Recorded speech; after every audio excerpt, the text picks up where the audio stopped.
Welcome back, everyone. Today we are going to do our winter barn in Andy Evanson's methodology. We're going to do our first wash, which is basically getting rid of the white of the paper. When we did our value study, we did not worry about the white on the paper, but this time we're actually going to paint the white on the paper. I know it's a little bit confusing, but that is the procedure. So essentially what we're going to do is the sky. We will put whatever blue we decide we're going to use on most of this. There is a couple of white spots, a few on the fence. There is some in the background here, but I don't really want those to stand out as much. I think what we're going to try to do is we'll do a light wash on the back barn and a lighter wash on the barn that's in front of us. And I did make a couple of changes to the photograph because I thought the back barn looked too big, and I made the front barn a little bit bigger just for a sense of perspective and distance. So that's the procedure that we're going to go through today. And one of the first choices we have to make is what color scheme are we going to use? There was a few requests for a red barn, and what I wanted to do was experiment with that, because when you look at the color scheme that's in this one, obviously the blacks are incredibly dark. It looks very subdued. All of the color is not well saturated, if you like, although the barn's looking like it's well saturated right now. So we know we're going to have some blues in here. The complementary for them is orange and burnt sienna, anything in this area actually, yellow orange, orange, red orange, would qualify as a complement to that.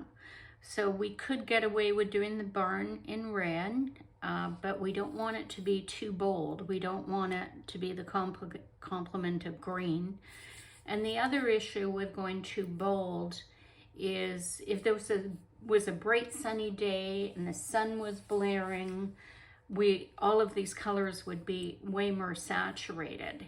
And we don't really have that. In fact, I altered this just to show the cloud formations, but it was quite a cloudy day. And I'm going to try to keep to that. Obviously, you could go differently. But the other thing to consider here is how realistic are these colors going to be. So I did cerulean blue. I'm looking at the sky specifically. I did cerulean blue, I did a cobalt blue, and I did an ultramarine blue. And looking at all of these are quite saturated, and in some respects, actually, I guess this one wasn't too bad, but that was cobalt blue and burnt sienna. So the cobalt blue on its own would probably be pretty bold. So let me just take a second and put some cobalt blue on here too, so that we can see that. Obviously, you're probably not going to have it as saturated as that, but that's an example of that. So I think cerulean might be closer to what we want to have in the sky. And then as we go down, we could do a darker cerulean here and a warmer blue here.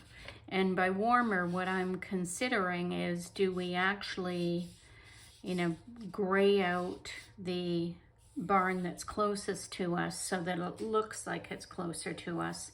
Blue and cool colors seem to be pushed to the background, and warm colors bring things forward. So that is one of the considerations. And then I decided, okay, if I'm going to do that, what color can I do the barn? And that was quite a lot of fiddling around to figure that out. I'll move this up so you can actually see it. The colors I used for the barn is I tried first ultramarine and imperial purple with burnt sienna, and that could work if you wanted to have the barn blue. Ultramarine, imperial purple, and burnt sienna if you wanted the barn wood to be brown. And then I started experimenting with some red colors, and the one I think I liked the best was cerulean with perline, queen rose, and burnt sienna. And the reason I like these is they're not as brown as these.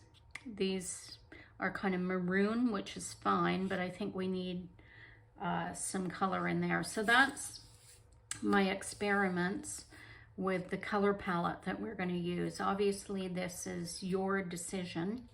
One of the things that I like to do when I'm trying to decide on a color palette is I like to go to my Pinterest account. I'll have to turn off the light here because it's going to create some glare. But if I go into Pinterest, I have a board in here that is called Watercolor Mood. Let's see if I can find it. Watercolor Mood. And here I have different color palettes. So here's the subdued red with these different blues, and that's basically what we've got here. That's a pretty good color palette that we could use. It looks like it's very complementary. And then if you scroll through this, there's other ones. It looks like this is more of a greeny blue. If you wanted to do your barn, you know, a brighter red, you would probably go more towards the cerulean and less towards the ultramarine. So this is a good way of figuring out what colors do I want to work with. And then if you've come up with a palette, you can either print that out or just have that handy so that you can match it to the colors that you chose. So this would be my barn, this would be my sky, this would be the roofs. I could have the barn board, maybe a mix of these two together. And that's the strategy that you would use. Maybe something like that would be good in the barn too. So I'm just going to put that on at the side so that I can have a look at that while we work away. And our first task is to mix our colors. I'm going to go to my palette. So I'm going to start the video on my palette. I'm starting the video on my palette. I have to say that in order for it to start. Okay, so we are ready to go. So my colors, I decided, were cerulean blue in the sky, and I'm going to mix that with a bit of burnt sienna as we get towards the horizon. So this is kind of a greeny blue. It's probably the coolest blue I have here. If I think it's a bit too bright, I can always add lavender to that, and that just, I don't know what lavender does, but it makes the color a little bit less harsh. And I'm making sure I have lots of water on my palette and lots of paint. And one way of doing that, if you're never sure or you don't have a lot of water all the time and you seem to run out of paint, is go into your water bucket 3 times. Don't scrape your brush off. This is a common thing. People get their water and then they scrape it on the side. You actually don't need to do that. You should be able to go right into your paint, especially in a first wash, without scraping that water off your brush. That water on your brush is important. It is going to give you a bigger puddle to work with, and you likely will not run out. And it's a habit that people have I see so many, often I see beginner watercolorists with little tiny puddles of paint, and you should try to see if you can fill the space that you've got there with the paint. And I'm just going to switch to my other brush. So the other color we want to mix up is that red. Now this is a first wash, so we don't have to worry too much about making sure that we've got that color exact. But I'm just going to mix it anyway. And we used a bit of cerulean in there, which kind of dyed it down. Okay, and then we added a bit of Quin and a bit of Pyrrole, and we ended up with this kind of subdued red. It might be a bit brown there, so we could add a little bit more. Oops, it's turning magenta.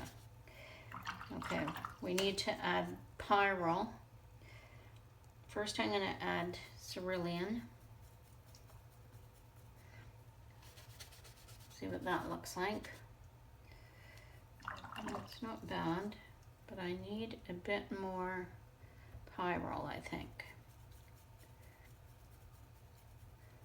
I think that was kind of the way it looked, something like that. Now, it's pretty rich, and this is a first wash, so we really don't need I'm just adding water to it at this point. Okay, so we have our cerulean, we have our burnt sienna.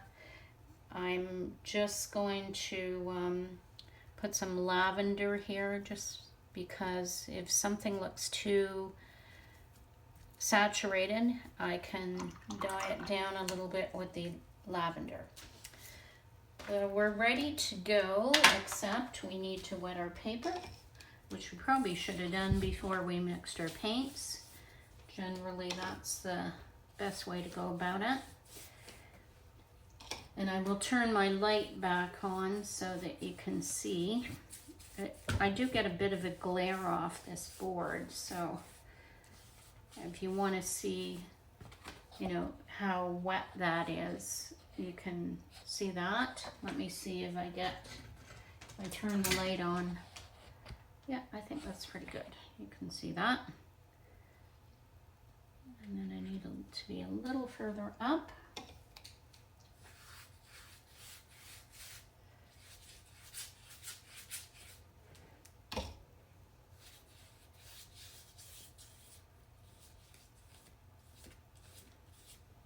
And whatever works for you for wetting your paper. Andy uses a sponge. I use a brush. Everybody's kind of different in that respect. If it's curling up on you, you can just press harder. And then make sure you grab the extra water that's on the edges, just so that it doesn't flow back into your painting. So it looks like this part here, for some reason, isn't really getting water on it. It's kind of funny. Okay. And I'm just giving the bottom a little bit extra because by the time we get to that, we don't want it to be dry. Okay, and we're curving up there as well. It's maybe because I wasn't quite wet in a few spots. If that continues to happen, that's probably your problem.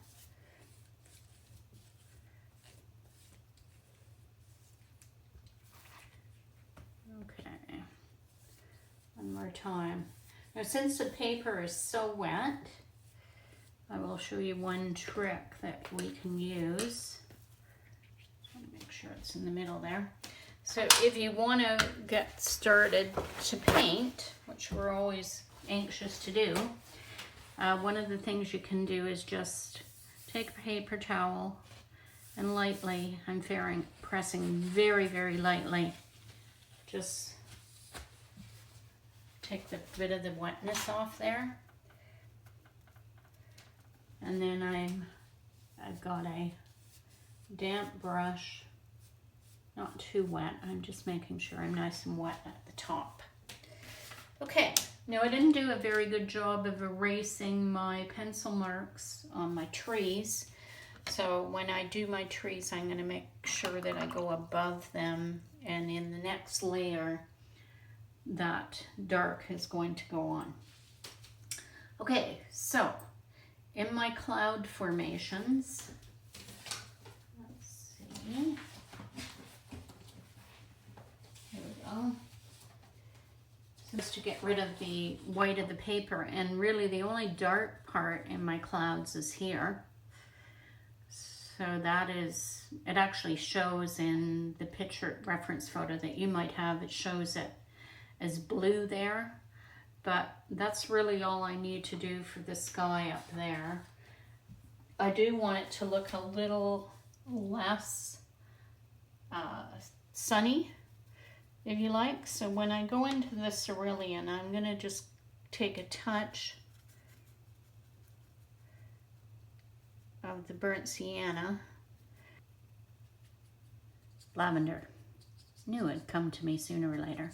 You know, they say if you can remember something within an hour, then you're still good. You're not losing it. Okay. Okay, so that is going to go in.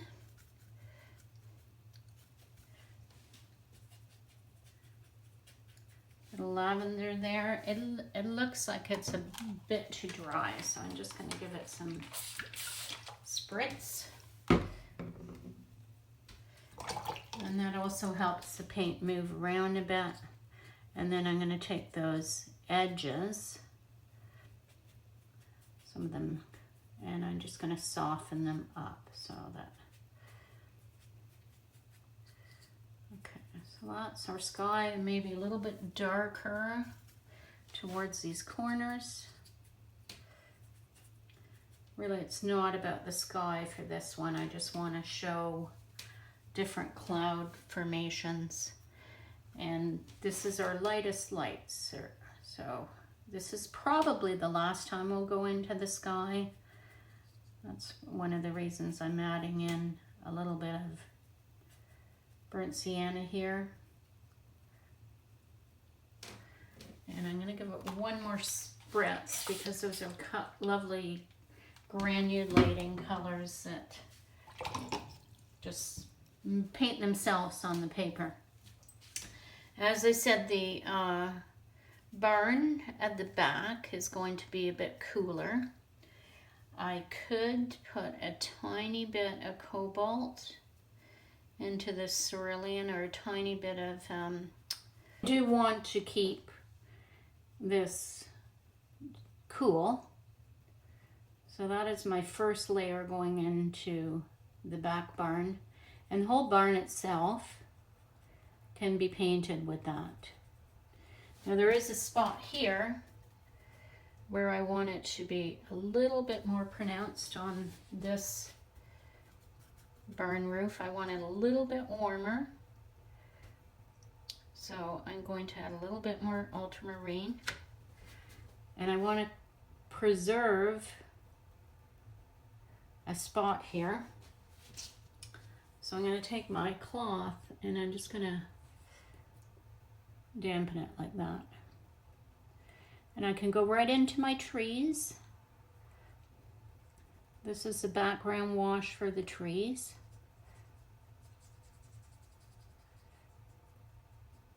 I'm going to go right over this roof actually, because this is the lightest it's going to be.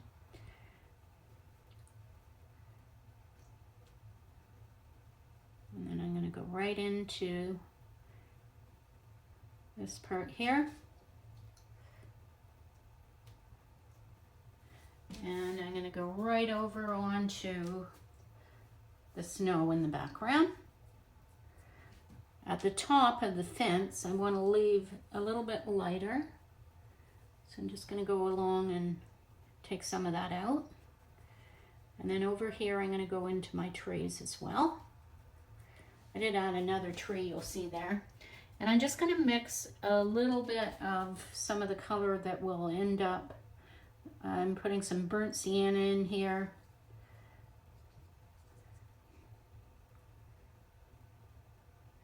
Okay, because I'm going to use red later on, I'm going to grab a tiny bit of the red as well.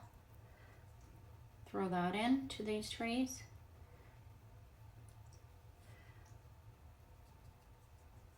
Let that move around. And this is going to be our red barn, the one that's in front. So I'm just going to put a little bit of red in there right now. Remember. And once again, I'm just going to make sure that I have a little bit of whiteness showing. We can always touch that up with gouache if it blends down, but that's going to help us. Okay, now we keep going. We're now going to go right through these fences. I'm not going to go through these fences yet. And this is again my cerulean. It's almost like the cerulean is actually reflecting. The sky is reflecting into the ground. Okay, so I need to make sure that this bottom part is fairly wet. So I'm just going to take the brush and wet it one more time. Now I got a big wash. I got cerulean still. I have whatever, I think I dabbed a bit of cobalt in there, a bit of ultramarine, and added a bit more water so I don't run out of paint here. And this is the very light color that is on the snow. And what I'm doing here is I'm just working up from the bottom. And I want to highlight these curves on the snow. This part here is bluish on the, so I got my blue in, which is the blue of the snow, and I can actually, you know, if I want some things wiped out there, but the snow has to have some color on it. It really isn't pale or completely white, I mean. So that is going in. And I'm going to wait a few minutes, and then I'm going to put a little bit of burnt sienna in the part that is along there. And what I can do, if the fence area is dry enough, I can put a few lines in here. I think it is dry enough, just so that I don't lose these fence posts as we add additional layers. So I'm just putting them in. I'm trying to make sure I leave some white for the snow that's on this fence.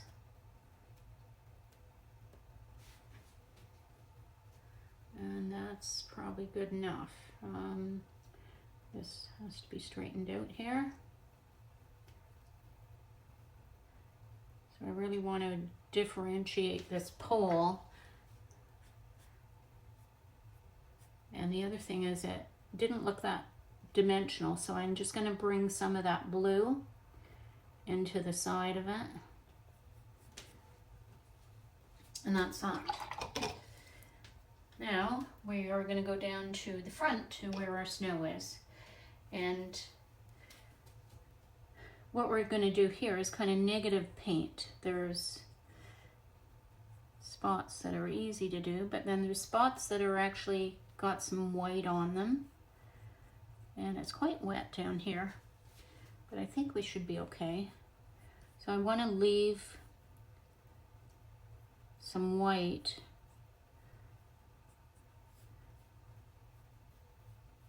under these mounds that I'm creating. And I want this to be all soft edge, so it's nice and soft at this point. Each of these has a bit of white on it. And that one definitely has white on the top of it.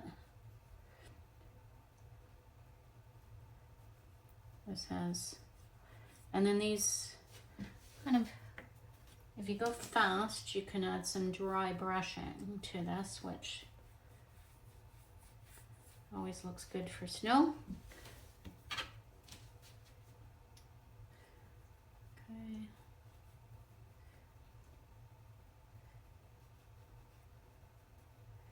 And just leave yourself enough options of white so that if it doesn't work out the first time, you can always add some more. So that's the only other thing I do is just soften the tops of where the dry brushing was, so that it gradually starts to dry brush.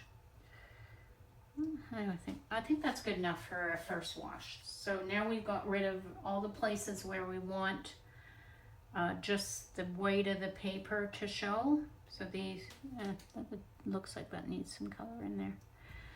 So we could do a bit of dry brushing in just a tiny bit of burnt sienna in that spot. I'm drawing, I put the paint on my brush and then I'm going like this. And you can also practice your dry brushing to make sure it's going to work. Hold your brush at the side. Might be a bit too wet.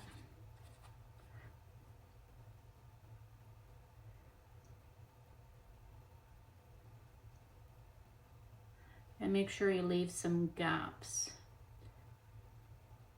Sometimes it helps to push up too, so if you push into the paper.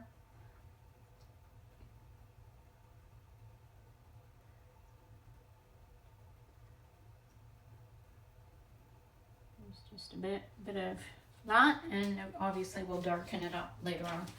So that is the first layer.